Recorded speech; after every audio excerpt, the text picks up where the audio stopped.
សួស្តីពុកម៉ែបងប្អូនអមពុកម៉ែទាំងអស់គ្នាស្វាគមន៍មកកាន់ជាមួយការផ្ដល់តម្រុយរបស់ admin នៅថ្ងៃទី22ខែ12ឆ្នាំ2025បងប្អូនយើងតើលេខយើងពីម្សិលមិញចូលទៀតហើយបងប្អូនអមពុកម៉ែចូលជាមួយនឹង78ពេលថ្ងៃហើយនឹង37ពេលជិះបងប្អូនអមពុកម៉ែយើងបានទៅយប់ទាំងថ្ងៃតែម្ដងកម្មថ្ងៃទី21បងប្អូនអមពុកម៉ែណាបាទឥឡូវបងប្អូនអមពុកម៉ែទៅរងចាំយូរ admin ចូលទៅដល់ការផ្ដល់តម្រុយចូលទៅដល់ការទៀមទាត់តម្រុយការពីម្សិលមិញជាមួយនឹង admin បងប្អូនអមពុកម៉ែយើងបងប្អូនយើងពីម្សិលមិញអត់មានបងប្អូនអមពុំមិញលេងជាមួយនឹងអុកតុង30និងតុង40ចាំបានអុកតុង40ឲ្យ32 43មក48 04 73មក78បងប្អូនអមពុំមិញបាទលេខវា2មកជួន78បងប្អូនយើងទាំងអស់គ្នាបាទហើយលេខធំយើងបានចូលទេបងប្អូនអមពុំមិញបាទហើយយើងទៅមើលពេលយប់បងប្អូនអមពុំមិញពេលយប់ឡើងយើងឲ្យអុកតុង30និងតុង40យើងចូលបានអុកតុង30មកប៉ុគឺ37បាទយើងឲ្យ2 3 4ហើយយើងឲ្យ403មក0វាមកលេខ9លេខ4លេខគូវាហើយមកលេខ6យល់ទៅលេខធំស៊ីយើងមួយលេខបន្តិចបងប្អូនមកមិនស៊ីមួយលេខមិនដេកទេតែស៊ីយើងវាមកលេខគូមកលេខផ្ទុយអញ្ចឹងណាបាទហើយយប់ឡើងយើងបានចូលលេខ VIP 36បងប្អូនអមមិញបាទយើងចូល36បងប្អូនទាំងអស់គ្នាខ្ញុំមានវាយច្រឡំ37យើងចូល36មកគ្រាប់យើងចូលបាន78 36អី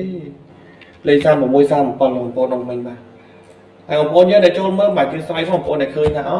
តម្រុយមិនបានតែនិយាយ36ដាក់37បាយ37 36បាទអត់មានបានកាយម្ដងទៀតទេបាទពួកអីថតវីដេអូគឺថតយកតែម្ដងបាទកាយស្មើនឹងថតម្ដងទៀតគឺវាយូរបងប្អូនអមមិញបាទតើហើយបងប្អូនអមមិញលេងជាមួយនឹងបងប្អូនអមមិញអុកតុង0តុង30A B C D 03 32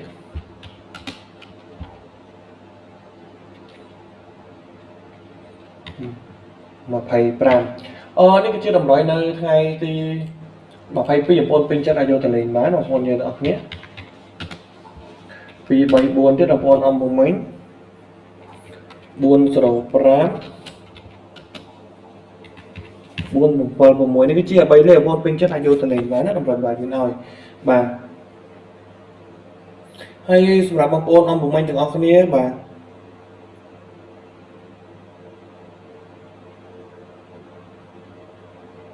អញ្ចឹងបងប្អូនអមពុំមិញដែលពេញចិត្តបងប្អូនអាចយកទៅលេងបានបងប្អូនយើងហើយសម្រាប់បងប្អូនដែលចង់បានលេខបញ្ជាក់មកលេខ VIP ថ្ងៃទី22ស្អែកយើងមានលេខ VIP ល្អមក4មក6បងប្អូនចង់បានអាចខលមកបានយើងឲ្យលេខកោត3គ្រាប់3ពុក BCD សម្រាប់ 120,000 ត្រូវបានយកសម្រាប់បងប្អូនចង់បានអាចខលតាមរយៈលេខទូរស័ព្ទ071 755 756 086 ខ្សែកូដ0430បងប្អូនចង់បានអាចធ្វើការខលឬទេតាមរយៈលេខទូរស័ព្ទពីប្រព័ន្ធហ្នឹងបានយើងឲ្យលេខបងប្អូន6មុនឲ្យលេខទៅចាក់ត្រូវបានយើងយកសេវាបងប្អូនណាបាទអញ្ចឹងបងប្អូនដែលចង់បានអាចធ្វើការខលមកណាបងប្អូនអរគុណស្អែកគឺយើងមានលេខល្អមែនទែនដើម្បីចែកជូននៅម៉ោង4ដល់ម៉ោង6បងប្អូនអរគុណយើងអរគុណច្រើនជម្រាបលាណា